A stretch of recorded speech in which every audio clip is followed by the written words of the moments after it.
I think if you were to look at the office market, really one city to highlight across Asia Pacific, Singapore, a very popular occupier location.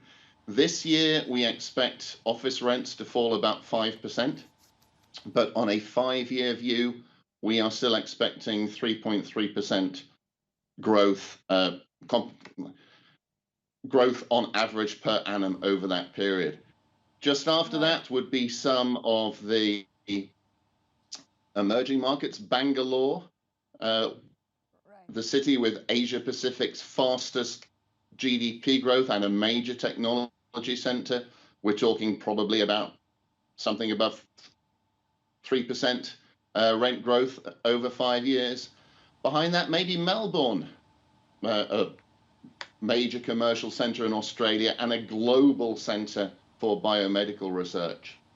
If you are looking at logistics, that's reasonably safe, reasonably steady. The whole sector has arguably benefited from the COVID-19 recession because it has driven up e-commerce volumes, and logistics warehouses are one of the main sources of growth in the logistics and industrial space.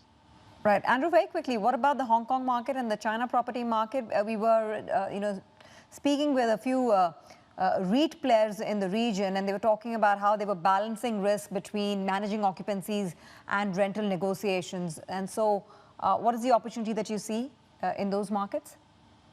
In mainland China, there are two issues weighing on rents right now in the office market.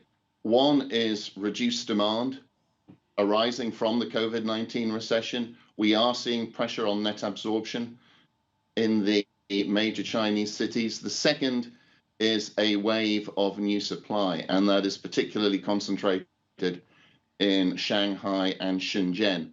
So for the tier one Chinese cities, in terms of the office market, we are talking about a couple of years of pressure on rents before we start to see recovery.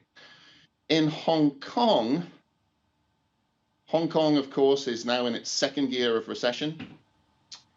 For Hong Kong, we are expecting a 13 to 14% decline in office rents this year, and that will be the second consecutive year of decline.